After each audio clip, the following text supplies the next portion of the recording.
We're live. We're ready to go. Hello, YouTube land. We're live here in the studio. You can see we're continuing to change the studio around. Hopefully you like it. Some people were saying that the curtain was too plain. Obviously, we were just in the beginning stages of playing around with the live set here, and we've got some really cool things coming up with the live set. Hopefully the next time you see us live, it'll be a lot cooler. But hey, we're doing great. I've got so much in this episode that there's a lot of stuff to cover. First up, housekeeping, and I may have covered this, you may have heard it, but we were going to do a live stream with Rick and Hillary of Jim's Red Pants on this Saturday. We're going to live stream. We're going to have the event at the store. There are health issues, so we have to postpone that. I do believe it's still going to happen. We're hopefully that's going to happen in February, and we'll connect that up with some other great stuff we have planned for February. It's going to be an exciting month, and we're going to put that in there. So don't come to the store. Don't show up for live stream, because it's not going to happen this weekend. It's going to happen in February. I'm excited about that. A lot of fun stuff there. Some just insanely great stuff. Comments to the channel. Obviously, everyone, if you've seen the roast beef episode, a lot of great comments on that, and a lot of people enjoyed that. You know, sometimes we'll be doing an episode and we'll think, this one's kind of plain, this one's not exciting, and then it's the episode. And that's one of those episodes that when you start doing it and you think, boy, this one's really going to be good because this looks really good, and it was really good. Somebody even asked, I can't remember who it was. Somebody here in the comment section asked whether or not, it's J.R. Handley. I hope he's generous and shares the food with his cameraman. What do you think? Oh yeah. See, cameraman right there. He got to share it. He enjoyed it. Was it good, Aaron? It was maybe the best thing we've ever done. It's a hunk of meat in front of the a fire. Best thing we've ever done. It's a little hyperbolic, but no, it was great. I highly recommend trying it. There you go. That's Aaron, the cameraman. He's running the technology there to make sure the stream goes. Seems like every time we do one of these streams, something breaks or gets broken. In fact, I was doing a stream for the Patreon folks. I bumped the microphone. The sound was out for like 2 minutes. Technology.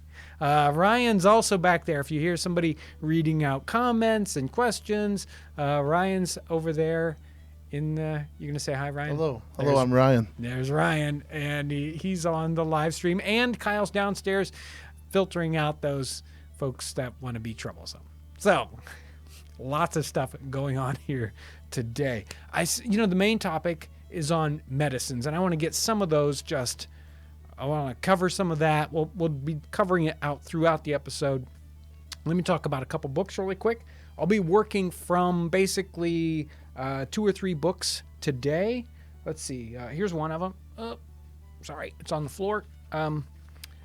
Every Man His Own Physician. This one was actually sort of a collection by a particular doctor.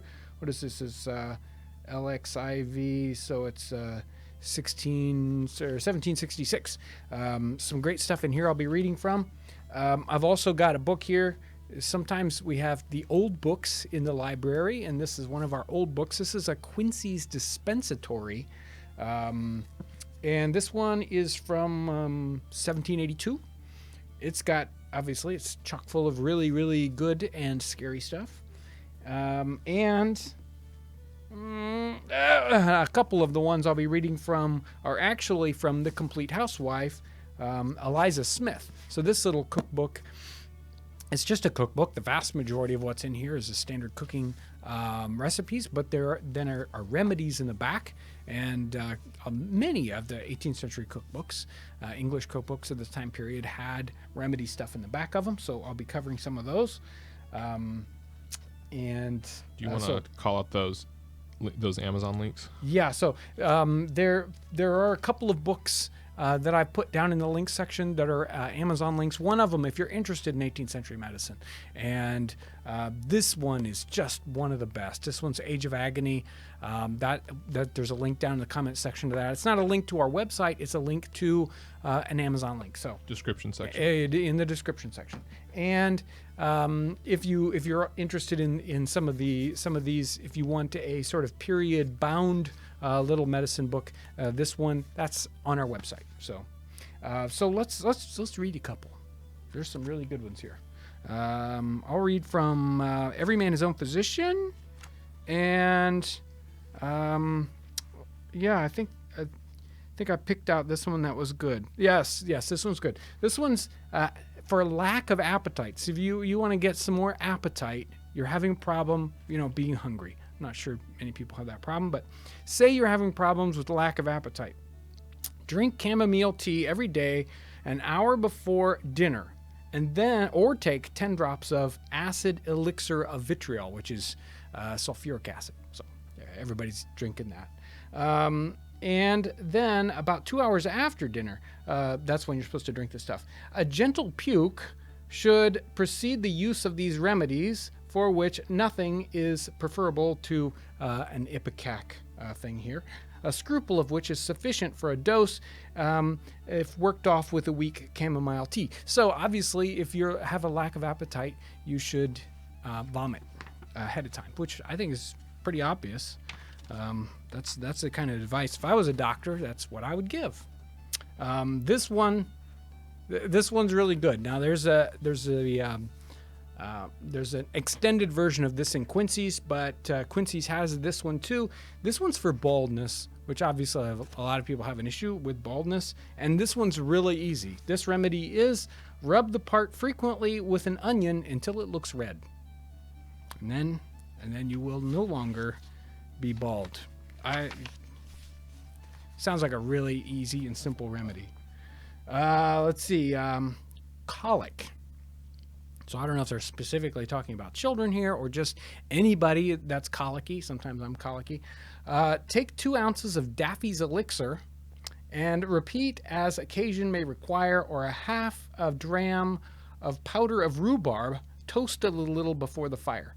Daffy's elixir. In the 18th century, most of the time we think about patent medicines coming in little special bottles, and Daffy's elixir is one of those early patent medicines that shows up in the 18th century. They even had special glass bottles blown into forms so that you had this, Daffy's elixir written on the outside of it. And if you go looking on places like YouTube or bottle collectors, you'll find multiple Daffy's elixir bottles. They're really funny, and it was copied, and you would have the real Daffy's elixir and then somebody's counterfeit Daffy's elixir, and so that showed up a lot.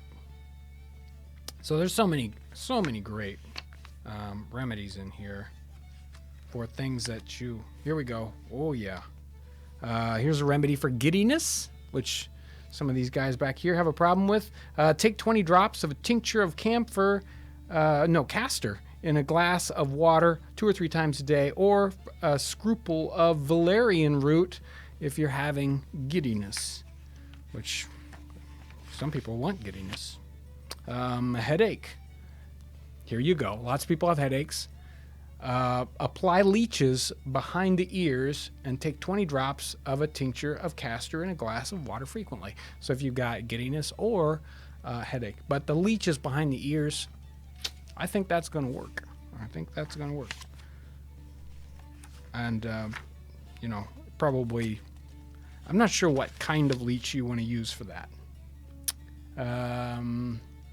Does it matter? Yeah, I don't know. Well, they have like the big leeches that you'd get from Europe, and then a lot of times the American leeches, they weren't as thirsty, and so they didn't work as well. So, yeah, Aaron wanted to know about leeches. Madness, signs of redness of the eyes, grinding of the teeth, strange malice to a particular person, want of sleep, stinging in the ears, incredible strength, insensibility to cold, excessive rage when provoked to anger. Those are the signs of madness, and the method of cure. Bleeding is useful in this disorder. take 20 drops of a tincture of black hellebore in a glass of water 2 or 3 times a day. So obviously, lots of noise in the ears. Okay. Sometimes I have that. Should maybe check that out. Quincy. So quincy or sore throat. So you may have heard of quincy, you may not. And we actually did an episode where we talked about quincy a little bit. So it's basically sore throat, almost stop breathing. So if you have, really constricted throat and a kind of sore throat that's swollen up a lot. Let's see, bleeding is sometimes necessary. A cooling physic, often a jelly of black currants swallowed down leisurely in small quantities affects a cure. And that's exactly what we talked about in that episode. We did an episode on currants and black currants. So there's like white currants, red currants, black currants. Black currants are used. Black currants are weird. The bushes they don't smell good. And black currants are not very tasty, but they were used quite often in remedies, specifically for quincy. Let's see, and the last one in here, toothaches. There's sweating up here, excessive sweating. No, toothaches, take the yellow water flower of Deluce, rubbed on the tooth, which is painful, or chewed in the mouth in an infant as if by a charm, drives away the pain of the teeth,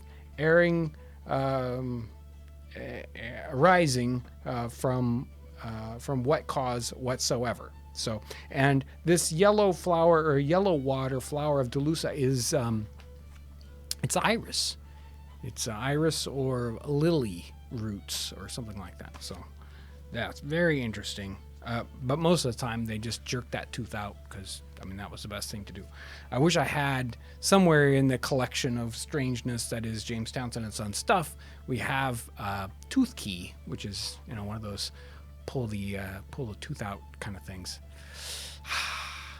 We have any specific? I'll take questions. If you guys have questions in the comment section, do you have anything for me, Ryan? What's a scruple? What does that measure out to be? A scruple? What's a scruple? I don't know. Maybe somebody in the comment section will pop up with a scruple. I don't have any scruple measurements in the top of my head. I don't think it's very much. I think it's a tiny little bit. There were a lot of questions about bloodletting earlier. Can you speak on that at all? Wow, they did lots of different kinds of bloodletting. They also did like cupping and some other things. But yeah, they had this concept that a lot of problems were arising from the having too much blood. And I believe their concept was that people just kept making blood, and they didn't, unless you bled occasionally, you would be sick because your body just kept making the blood, and so you had to get rid of it. So obviously some of these things happening, you got too much blood. They had phlegms, they had all sorts of different places that they would get blood from, but it was pretty common to do bleedings. And the really funny thing is that in modern medicine, there are some people that do need to be bled.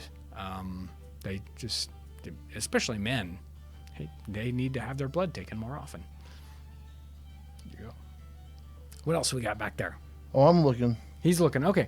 While he's looking, so was it? I don't think it was last week. Was it last week?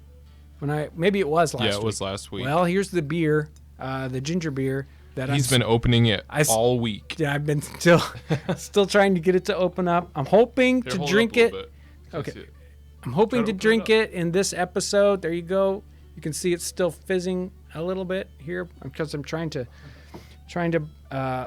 release the pressure off. I can almost get there, and then no, I don't. See, there you go. Look at that. I'm sure by the end of the episode, if you guys keep reminding me, ooh, it smells good. If you guys keep reminding me, I'll be able to taste this at the end of the episode. Going back to last week, people want to know, remember all the questions about if you were going to live after eating the pemmican? As you can see, I am still alive. I didn't have an upset tummy or anything. So I did survive. And with the upset tummy thing, I do have later on, when I get into Quincy's dispensatory, I've got some stomach pill recipe for you. So you'll like that one when we get there. I'm wondering where the heck Sophie is. Why haven't they seen Sophie in any videos? She was in the beginning of, was it last Thursdays? I think it was Yeah. last Thursday. It was a nightmare to edit that, by the way. because of the dog. Yeah. Yeah, She kept bumping the stand. Yeah, she was not helping. I was, there alone doing the episode because a lot of times that's just me kind of sitting in the woods. Sophie was having fun and thumping the tripod with her tail. So, but check out last. What was the title of that one? It was on salt shortage. Salt blockade. Yeah, Yes, the salt blockade. where I Yep. talked about the Nicholas Cresswell Journal. Yep. So, yeah, if you want to see Sophie, she's at the beginning of that. She hung around whenever I'm doing an outside episode, she just kind of hangs around. And if I'm down close to the ground, she wants to, lick my face or whatever. But So how about stopping infection during the time period? Did they just cut it off, or did they have a way of stopping infection?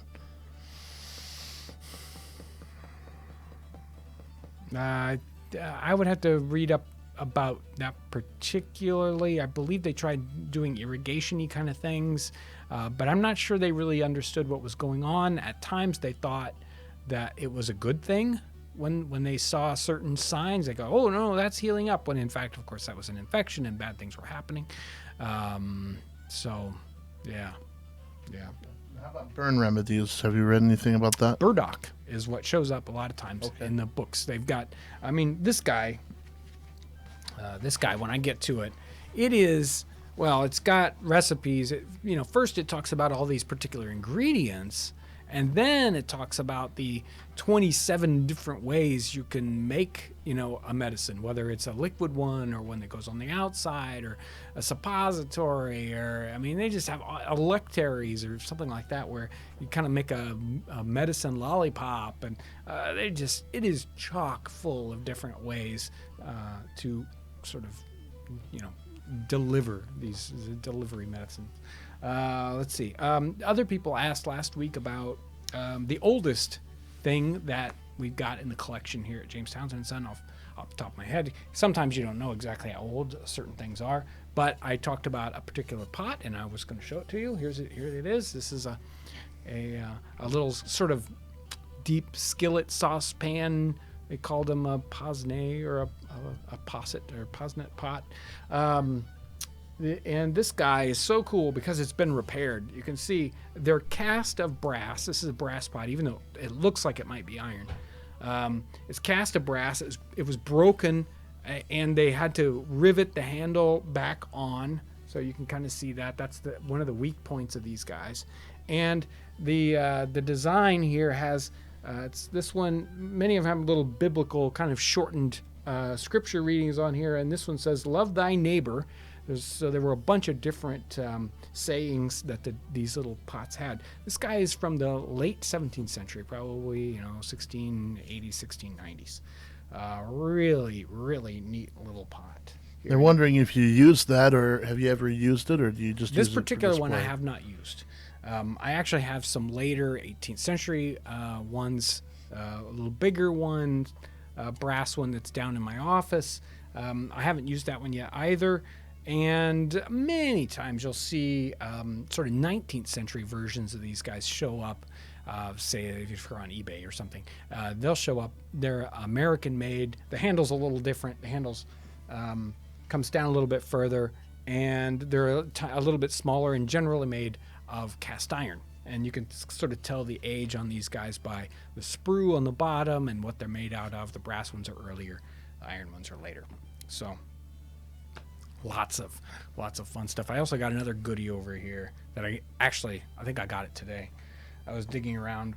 One of the things that interests me about old products or old items from history, blankets are a really interesting topic, because today we have all these synthetic blankets and they're gigantic and they keep us super duper warm, but wool blankets are an incredible item. And wool clothing in general is really neat, because in wilderness settings, wool can get wet, but it still can keep you warm, and it's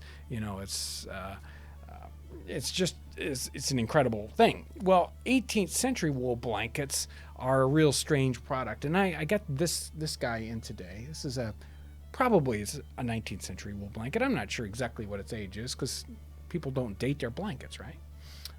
But you can tell some of the age by how it's been fulled, what the weave is like, what it feels like, and if the blanket has been sewn up from pieces.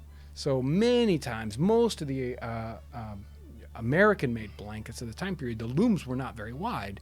They were only like 36 inches wide. So you couldn't make this giant blanket that's the width of the bed. So you'd have to sew together different blankets or two pieces together. And this is one of those blankets that's been sewn together in the middle. And it's got some stripes at the end, which is really typical of period blankets. So that was a fun thing to acquire. We're always looking at ways that we can adapt modern pieces or have modern pieces made like a real actual period piece. And a lot of times it's really helpful to have the actual thing in your hand so you can base it on that. Yeah, Ryan. This one's interesting. They're asking if there's anything equivalent to hospice care. Do you know anything about that, or was it just kind of the family would hire somebody to live in, or? Well, I think generally because of the way the families were, that person was in the house the whole time. And if you go looking at a lot of art pieces, you will see that many times, depending on where you're at, that there was a bed basically in the main room of the house, sort of like having a bed in your living room. And many times you'll see these paintings of, sick or old people right there in the bed, in the living room, being cared for by the entire family. They were always right there in the midst of what was going on with the household. So I don't think you really see as much of that same kind of hospice thing. That was just a natural way families dealt with that sort of issue. Here's another question. It's about mental health. Is there anything, have you come across any documentation on how they treated or identified, or was that even a thing that they thought about? I think that's a really good topic. I mean, there's a bunch of that for England. I mean, they had madhouses and sort of semi-prisons, and the treatment of mentally ill people was just incredibly brutal and cruel. But it's... I've talked about this on channel a lot. We tend to want to judge people in the past by what they did or didn't do. They lived in completely different times, and it can be a real learning experience to see how people were dealt with. And people with mental illness, people didn't know how to deal with that, and there were religious aspects to that. There were economic aspects to that, as well as just trying to keep people safe. Wow, a great topic. That's one of those things I'd like to research for North American situations. It's kind of easy to do the research and figure out what's happening in England and Europe for that, but exactly how the colonials dealt with that's something that I need to read up on. Some of them were referencing things like depression, something maybe that isn't so extreme that you would be in a madhouse or something like that. But well, some of these show up in the books. In these, I mean, obviously, right here in Every Man His Own Physician, it talked about giddiness. I think if we went through and we kind of picked our way through, we would find other things. Causativeness. What is? Some of these things are probably a little bit on that mental aspect versus a very physical aspect. Some of those things are hard to tell. Is this a physical thing or is this a mental thing? And sometimes it's both. And so they tried to treat it in a physical kind of way. You had something to say, Aaron? No. He's just back there waving his arms for the fun of it. I'm just kicking back. Oh, he's just kicking back. Woo, it's getting hot in here. Trying to get this ginger beer to be... folks are very excited to see that happen. Well, see, it's I'm still trying. We'll see. I'll get there. You just have to be. Whoop! Stop! Whew! That was scary. Let me. I didn't cover this yet. Big thanks to everyone, all you subscribers out there. Here, Cameron Weil, Wiley says, congrats on 400,000 subscribers. Love your videos. We hit 400,000, which is just so cool. You make that happen when you share our videos. In fact, I had another comment here. Where was that? Got too much stuff here. No, I lost it. I had another comment. Somebody was talking about, sharing the videos with their friends, especially this particular one, or the roast beef one, and how everybody was loving that. That's how we get to 400,000 or 500,000. Wouldn't that be cool? By you sharing the video. So thank you for making that 400,000 thing happen. Yes. Speaking of sharing, Allie is all about the dog. She says that she is wearing her T-shirt right now, and that brings us to, we were talking about how it'd be great to see folks sharing. So it is like painful for me to sit in my office. I'll be reading comments about people, purchasing things or whatever, and it's just like, oh, I want to see you with the thing. So if you've purchased a thing, I would love to see you using it, having it with you. If you can share that picture with me, like on Instagram or something, we've got do you have that you can show up on the screen? We got a hashtag, Townsends swag. So I would love to see if you've got a mug or whatever, just like, what was it last week? The week before? 2 weeks ago. 2 weeks ago. We shared the Townsend, those really cool throwback Townsend mugs. Boom! They were all gone. But they're gone, and now I don't get to see people enjoy them. So I would love to see a picture with you if you've purchased something like a T-shirt or whatever. That would be just wonderful. So, in fact, it would be really cool to have enough of those photos that we could choose some to use in other promotional things in the future. So yeah, make sure to tag that, and we'd love to see that. Yeah, one of the things we'd like to do is these guys, like this one, they go in the boxes for people who've ordered things, and I think it'd be really cool if we would have a couple of if you want to share a picture that we can put in the boxes. It's kind of like a contest. Send us your picture. It might show up in one of the boxes to go out to other people. So that would be fun. And try my ginger beer again. We gotta get it. I may just have to go out in the hallway for a minute, let it do its thing, and then. Well, here I could bring like something up. You could open it up in like a tub, bowl or giant something. bathtub, and we can watch it shoot to the ceiling. Do we want to do that? Kind of stuff. We'll let it. I think. I'm hoping it's getting there. Oh, stop. Okay, we'll see how that works out. So we've got a homeschool student that just jumped on, and they're wondering about honey and whiskey being used for medicinal purposes. Honey, whiskey. I can't wait to get to the stomach pills. Honey, definitely. Alcohol, a lot of times they have wines. In fact, there's a whole section in here about wines and different kind of liquid medicine thing going on there. So there's a bunch of recipes for that kind of medicinal aspect. So I'll get to stomach pills, and I've got a wine recipe in here too. So definitely. Our VDM88 just wants you to pop it like champagne with the ginger beer and let it go everywhere. It's wanting to. Unfortunately, it would smell like ginger beer up here for the next, like 3 months. Yeah, let's not do that. Yeah, Aaron has to work in this room, so this is not only the studio where we shoot these things, but all the editing happens right over there. So. Yep. So some cool products that we just had recently come in stock.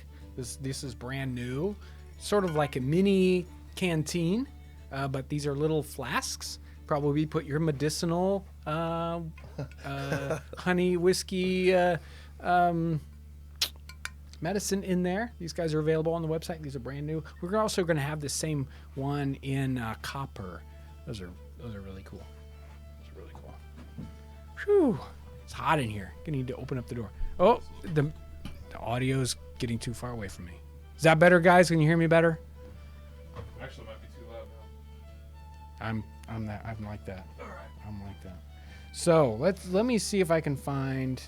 Yes, here we go. Let's. Here's the one of these liquid medicines that's in Quincy's dispensatory. Or maybe this one isn't. I guess this one's a pill. Here we go. It's called sugared steel. It says, put any quantity of clean filings of iron into a brass kettle, suspended over a very gentle fire, and add to them little by little twice their weight of white sugar, boiled to the consistency of candy, with a dram of powder of starch for every pound of sugar, agitating the kettle continually, and the filings may be crusted until the filings are crusted over with sugar, taking great care to prevent their running into lumps. Makes a very agreeable preparation of steel. Now, there's also a steel wine if you wanted to take your steel in a liquid form. And I guess I should have had the warning right at the beginning of this episode. This is not real medical advice. Don't make these at home. And there are tons of people and then get poisoned. Don't do this and die. Yeah. So don't do this. These are 18th century remedies, and they may or may not be. More than likely, they will kill you instead of cure you. In fact, the ones that I pick out more likely will kill you rather than cure you. Inside Quincy's dispensatory, he talks about the items that you will find in medicines. I mean, not necessarily preparations, but the items. And there's a whole section on animals, vipers. It's impossible even just to hint at the many odd opinions which have been by some or other propagated concerning vipers, both as to their medicinal virtues and the nature of its poison. So he talks about vipers for a while. And there's a section where he talks about the fat, which comes in plenty from the entrails, is reckoned that secret whereby our viper catchers prevent the mischief of the bites from them. So apparently you can cure the bite of a viper by using snake oil. Makes sense, right? Let's see.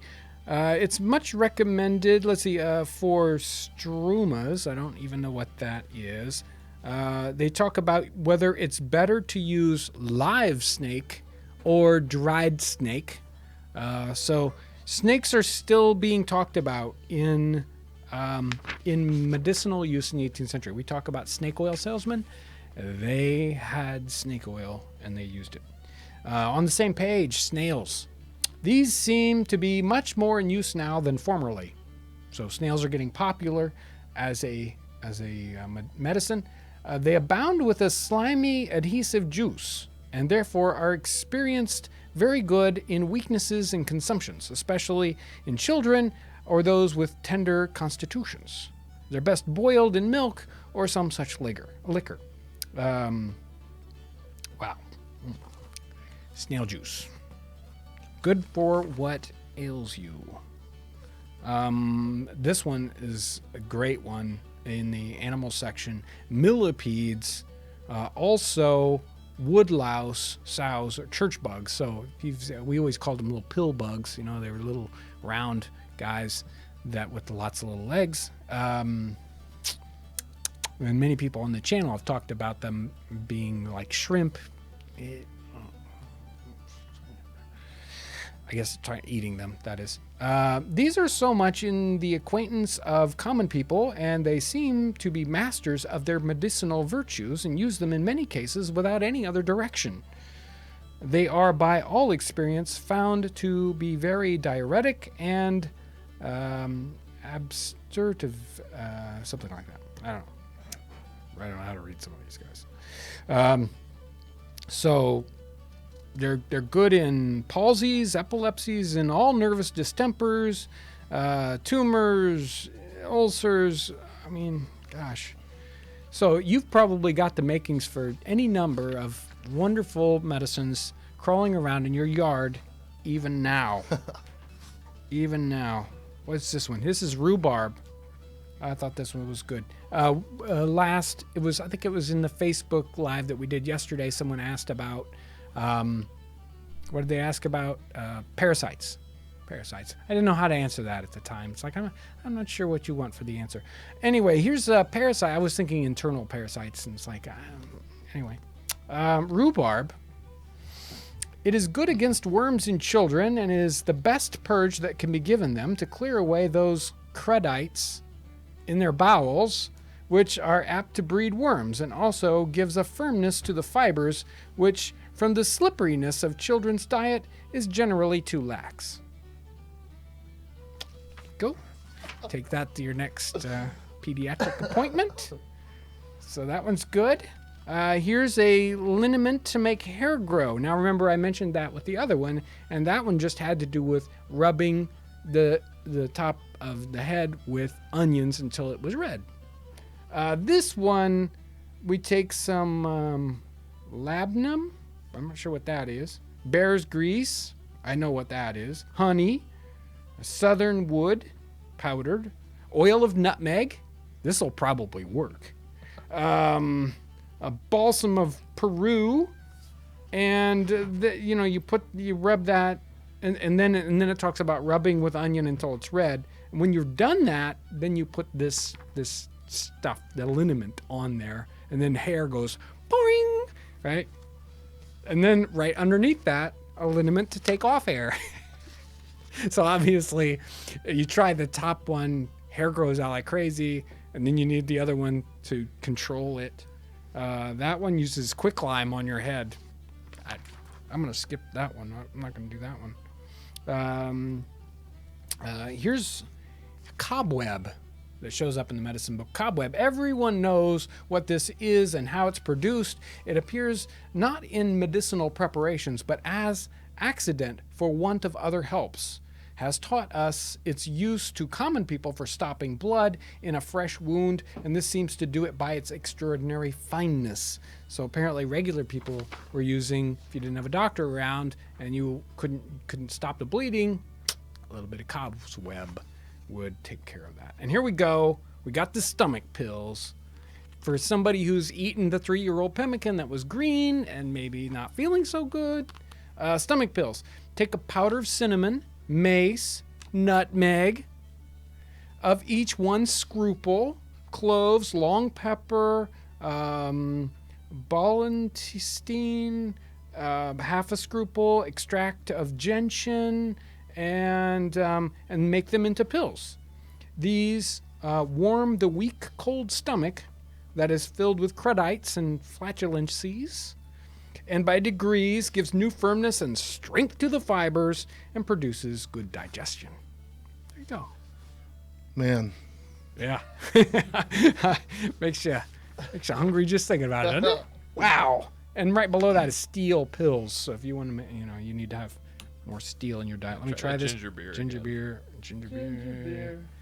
Come on, you can do it. Yes, we sell toothbrushes. It's getting closer. We and still closer. sell toothbrushes. No, we don't sell No, toothbrushes sorry. anymore. No toothbrushes So here. toothbrushes are tricky, folks. Because And we don't. A lot of questions about animal hides. We don't have animal hides for sale. Yeah. But we do have questions a lot rolling in here. Go ahead. Small communities, did they actually have doctors, or they just had somebody that was self-taught and willing to help where needed? Do you know much about that? I think you had a lot of each kind. It depends on the size of the community, and even when you had a doctor, were they really a doctor? And how about medical care in the colonies versus England, Europe? Yeah. Well, so if you remember from, I was reading from the Nicholas Creswell Journal. Very great, funny guy. Funny situation. He's coming to North America from England. He's like 22, 23, whatever. He's in his 20s, and he gets sick in America. And he talks about the doctor. Basically, he was sick. He started to get better. Then the doctor came to see him, gave him pills, and he got really bad. It's like he got really sick, even though he was on the mend. And after a week of almost dying, he keeps telling us that the pills are like just tearing him up. And the doctor comes like, "Whoops, gave you the wrong pills. Sorry about that." And he punches the doctor right in the face. And the doctor doesn't come back to see him for quite a while after that. And he stopped taking the pills, and he got better. He lived through that experience, but he was complaining about how the doctor nearly killed him, and he was much more expensive than the doctors in England. So incompetent and expensive at the same time. In the same journal, he talks about midwives. They run into this woman who's in labor and nobody's around, and they take her to a place, and the guy doesn't really want to have anything to do with her, but she stays there anyway. And they go and they roust up this midwife who's drunken, and she's like, I'm not going to touch her unless you give me $2. And they give her $2, and then like 10 minutes later, boop, baby's there. The midwife did the job, but she was even troublesome. So medical care in the colonies, it doesn't sound exciting, or like good exciting. Bonnie Eldridge said she joined the stream and the first word she heard was nutmeg, and it feels like home. And somebody asked if you like Willie Nelson, which was a really funny question to me. But yeah, do you like Willie Nelson? I don't listen to a lot of music these days except for period music. So how can you not like Willie Nelson? I don't know what to tell you about that. Well, Yes, just a dude. I like Willie Nelson. Do you like Willie Nelson's guitar? Yes, with the hole in it and all that. That's cool. With the one single hole in it. Yes. Like no other guitars have a hole. I don't know who the dude is in that hashtag picture, but he kind of looks like Willie Nelson. Hey, we were I at think that's Mount, why that dude, whoever asked it, probably reminded them of Willie Nelson. we were at Mount Vernon and George Washington told us a joke about Willie Nelson. I No. didn't think that- So how is there a whole lot of truth behind the people that knew about medicine, women that knew about medicine being called witches? Do you know anything if there's the real truth to that thing? Well, I mean, really, what this comes out of is the whole idea of so many of these medicines actually comes out of a sort of pseudo witchcraft concepts happening in the Middle Ages. Maybe not all of it. Okay, I mean, there's herbal medicine stuff that I don't think was necessary. Well, I don't even want to go there. But there is were they known as witch? I don't know if I want to answer that. Let's go back to the beer. Yeah, I'm trying. I'm opening it up. Which I'll be. Sorry. Come on. Did it make it? Sorry. Oh, I was looking away. It's not and I ready thought you yet. had it. What if we put it in one of those barrels? Well, yeah. Where could I get one? Well, if that plastic tub was emptied out, All right. I could All right. I could open it up in there. Should we do Hopefully- it, everybody? What time is it? Do we have any? How much more time do we have? It's about quarter till 5. Woo. Time. Woo. Yeah, we'll never get this open unless we get extreme here. Yeah, I'll Here, how about if I just hand this to one of you guys? You can take it down and in Josh's area, and in his sink, you can open that up.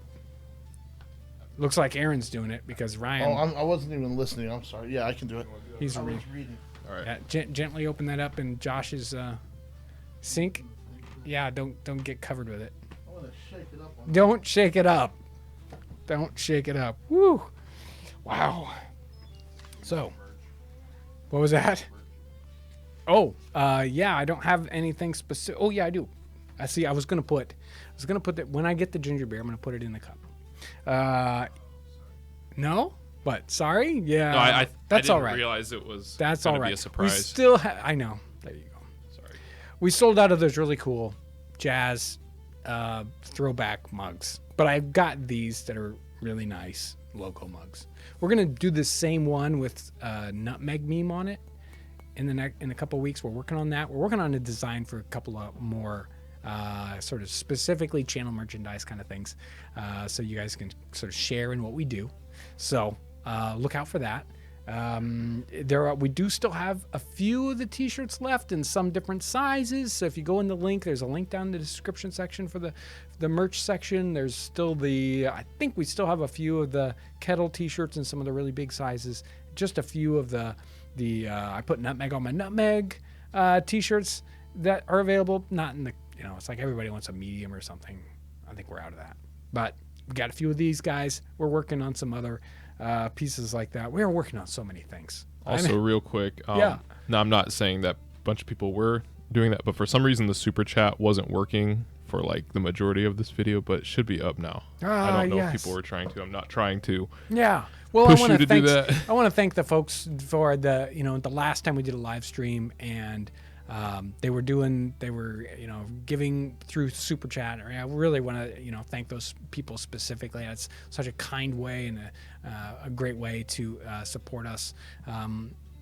Thank you so much for that. I mean, that's really great. So, and if you check out the merch store and buy something, that is another great way to support what we do. Yeah, the merch store link is in the description section if you want to go check that out.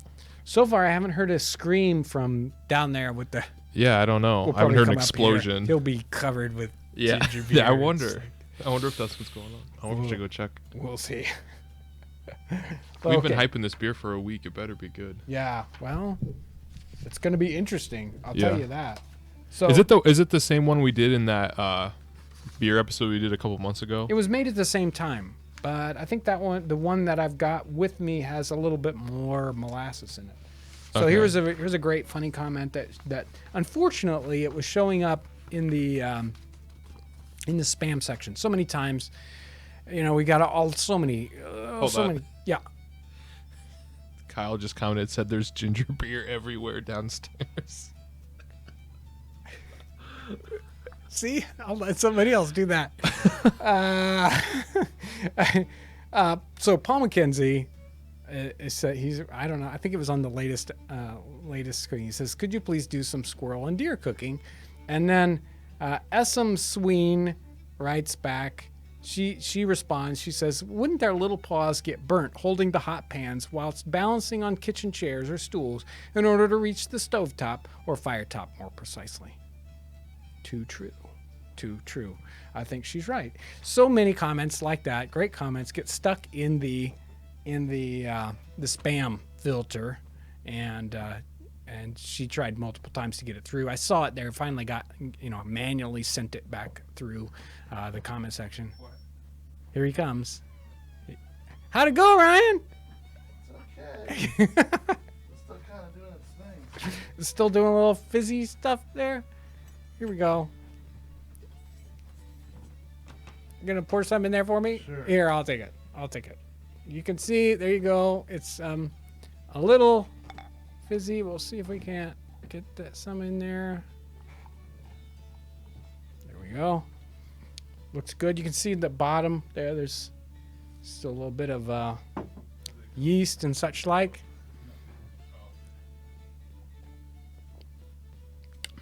Whoa. Wow. Hey. Turned out, I was worried it was going to be a little, it's still got some sweetness to it. It's got some nice, you guys want to try this? Yeah, I'm going to come get some. Aaron will come try it. I've been hearing about it for days. You can drink off the other side of the cup. Yeah. There you go. I'll drink out the middle of the cup. You can drink out the middle of the cup. Whoa. See? Aaron loved it. Whoa. Yep, there you go. Whoa. Ooh. Yeah. That's a good ginger beer. Yeah. Got a nice ginger. You don't know? If only you guys knew what that tasted like. Yeah. You're missing out. Yeah. Super. Excellent. Sometimes they get better with age, and that one certainly did. Was it worth the hassle? It was worth the wait Daniel to get it to Barnett was? open up and not. It's got a nice gingery flavor to it. Still got some sweetness. Got a little bit of punch there, and some wonderful fizziness left over in it. And it didn't explode, which is always a good thing. Very good. I recommend that. The ginger beers aren't something that you want to do just, let's just say they take a little bit of follow-up. You can't just kind of let them set aside and go forever. They might explode on you or this or that, depending on how you do them. But it's fun to do those because each batch turns out a little differently, and but that one turned out great. Phil Parks says that yeast and sediment is called trub. There you go. Yeah, the trub. There's lots of trub in there. Yeah. Hey, real quick. Yeah. Shout out to Josh Edwards, just donated $5. Thank you Josh so much. Edwards, thank you so much for that. That is very kind. That's very kind. Let's see. What else do we have here? He said it's a much better value than Netflix. I don't know. Netflix has some good stuff right now. I don't know. I don't know, man. Netflix. Have you Stranger Things? Stranger Things. I don't know about this. Has the second one out yet? Yeah, I think it's out. Yeah, Has anybody said good things about it yet? I It's haven't good. heard anybody talking about it. I guess it was should be- good. Somebody should told me be it was good. 18th century Stranger Things. Yep. Exactly. It's almost like what Crimson Bond was like. Well, I don't know what you're talking about. Somebody asked where they could get that the other day. I'm going to mute your mic. Okay, so somebody had some questions about the cooking, the episode from Monday. Somebody had two questions. It was really good. Isaac Harris got one here. Oh, hold on. Renee, thank you for your donation. Renee, $5. thank you. Appreciate it. Wow, excellent. Here we go. Mountain Man WS. He says 2 questions. What was the water to salt ratio? That was when I was basting that roast beef. Excuse me, I got too much ginger beer in me. And what type of twine did you use to suspend the rope? The next planned meal for the Feast of the Strawberry Moon at Grand Haven, Michigan. So he's talking about he's going to do that when he's at an event. And it is a great thing to do at an event. Especially gets the public interested. Boy, you go by a camp and the meat's twirling over the fire and you're like, oh, that. Of course, people want to know if that's a real fire and stuff, but that is a great way to interact and get people excited about what you're doing. But the 2 questions, salt to water ratio. Aaron was there. Do you remember what the salt was? I don't remember. I think you just kind of tossed some I in. just tossed some in. So who knows what the ratio was. It turned out great, though. Tossed some in. Yep. I don't even know how much water I had. Not that much because, of course, I was catching it and then recycling it back over the top. It's not critical. Not critical at all. I wouldn't use iodized salt. I'd use sea salt. That's one thing I didn't cover in the episode. I don't use iodized salt for basically any of the cooking episodes because iodine in the cooking and you get a kind of a metallic flavor sometimes, and I just want to stay away from that. So, and what type of twine did you use to suspend the rope? I wanted to use our hemp twine that we sell in the store, and I didn't have any, which is really annoying when we're out in the kitchen, which is about 3 miles from here. And if I took the time to come back every time I needed something from the store, I'd never get an episode done. So I actually took some of the small rope that we had, small hemp rope, which I happen to have some, and I unwound it. So I had the 3 different twines from that. So I used hemp twine, almost the same kind as the stuff we use or the stuff we have in the store, but not exactly the same kind. And many people were worried about soaking the twine ahead of time and whether it would burn through. I didn't have any problems with that whatsoever. The twine just doesn't have a problem with that. If you were worried about it, you could soak it first in salt water or water and make sure that it didn't burn. But I didn't have any problem with that whatsoever. So that's the quick answers for that one. Do you have any other questions, Ryan? I caught him off guard. Well, I'm sorry. This somebody just asked, how do I donate? Aaron, can you? Yeah. Okay, thanks. Actually, you can just tell them to. Yeah, John, how do they donate if they want to? I have no idea. I've never done There's it. a button right underneath where you type in your comment and it looks like a $sign. You hit that and then you just follow the steps. John, did French Canadian voyagers wear short coats like you have on right now? Good question. I would say likely. I'd have to look at some artwork on that one. That one doesn't roll off the top of my head. I can't envision any pictures like that right now. It's a little difficult to find, voyageur pictures. I mean, it's easy to find them for the 19th century. But earlier ones, it's a little trickier. I would say with the kind of work they do, that it would be common. Sailors are wearing this kind of jacket. Other workmen are wearing this kind of jacket. It kind of covers the jacket thing that people did not walk around in shirts in the 18th century. Unless they were doing very heavy, hot labor at the time, at the workplace, people did not wear just shirts like we do today. It just wasn't what they did. They always had something over the top. And many times they had on, many times you might see somebody in a waistcoat, or the vest, right? But even then, they didn't typically, you wouldn't see people wearing them with just that. Generally, they had on a waistcoat vest and a jacket or coat on top of that. So sleeved things were common. Even in hot weather, people would have sleeved jackets on. It was just what you wore, because if you had just your shirt on, you were walking around in your underwear, because your shirt was your underwear. They did not have underwear. Many times workmen had a jacket like this that stopped at the waist, that made it so it was much easier to do work. And somebody in a voyageur kind of situation would likely be wearing something like that, if it's a very workabout kind of a thing. So that's the quick answer on that one. Hey, real quick, want to say thanks to Amy. $5. Yeah. She also wants to see a video about making candied peel or other sweet meats and how to store them. That sounds pretty cool. Yeah, the preserves, that's a real common thing. They he even talks about that in Quincy's. He talks about using those preserved peels in medicines, and he says, just have the confectioner do that. They already know how to do it much better. So, as a doctor, don't bother to spend your time candying those peels. You can just go to the confectioners to get them, but they ended up using those in medicines at the same time. That would be a great episode.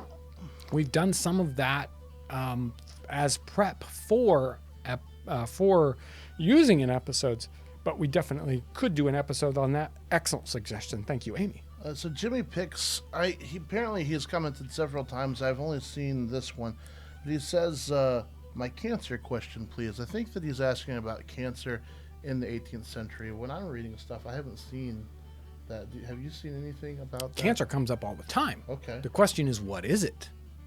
It's not, I don't believe it's the same, it doesn't necessarily have the same definition that we would have cancer today. You talk about tumors, they talk about cancers, but I think they might mean it in a kind of an open sore kind of a way, which, I'm not sure how to answer that or exactly what your question is on that. And that would be one that I'd have to, do some digging. But that's certainly shows up in the books all over the place. In fact, I wherever that book has gotten to, even that little one that I had here, too much of junk here. While you're looking, Wendy K, thank you for your donation, $5. Appreciate it. Okay. Thank you. What was it, Wendy K? Wendy K. Thank you. The little Every Man His Own Physician book, which I had here and it disappeared. It's chock full of, I left out the kind of diseases and things like that. I picked out the ones that were kind of, not killer diseases and yet had a nearly killer cure for them.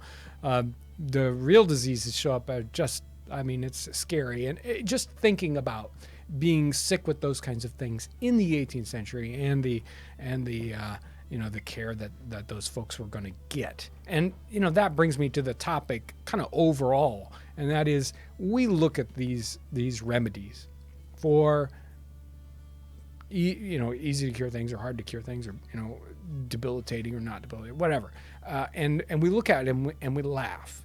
And I have to think that 10 years, 50 years, 100 years in the future, the people then are going to look back at our remedies and think exactly the same thing.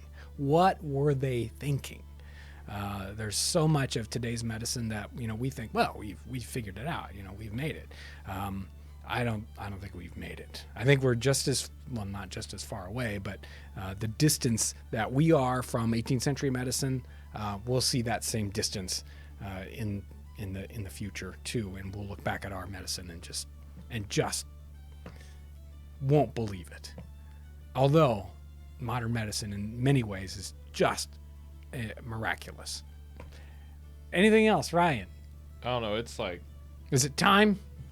I don't know. What do you think, Ryan? I think it's time. I'm trying to read this one. We mentioned last week. You guys mentioned the video someone else made of them making some of your recipes, but I couldn't find the link. That was Natalie and Tara. Yeah, try things, try stuff. Natalie and Tara try stuff, and it was called Colonial something. Can we colonial? Can we colonial? I believe that's the title. That's right. Yeah. So it's Natalie and Tara, and it's Can We Colonial, and very funny little episode. Apparently they bought stuff from us so they could do the episode, and they did an excellent job, even though their street blew up while they were doing the episode, and there was this water vortex out in the street, but they made mushroom ketchup, which was a hit. They loved the mushroom ketchup, and they did, I think, a boiled steak pudding, which was really interesting. I don't think I would have made the dough like they made it, but that's okay. That's okay. They had a heck of a ladle. What was that? Said leave them alone. I didn't say anything. I think they did the an best excellent part job. Was the ladle. The ladle was The pretty ladle awesome. was hilarious too. They had this ladle thing. It's like a bucket on a stick. It was great. It's great. Let's talk about Townsend's swag one more time. Townsend's swag. If you've purchased items from us, I would love to be able to see that. If you could share that on Instagram so I could see a picture of you with the cool mug or whatever you've got. Love to see that. The hashtag is #Townsend's swag. Aaron might have a thing he can pop up there. It would be great if you could share that with us. We would love to share that on our Instagram channel, and if it would be possible to even, we might even use it if we when we put little box flyers in with other people's orders, your picture might show up like that. So that would be so wonderful. You could share that. I would love to see those.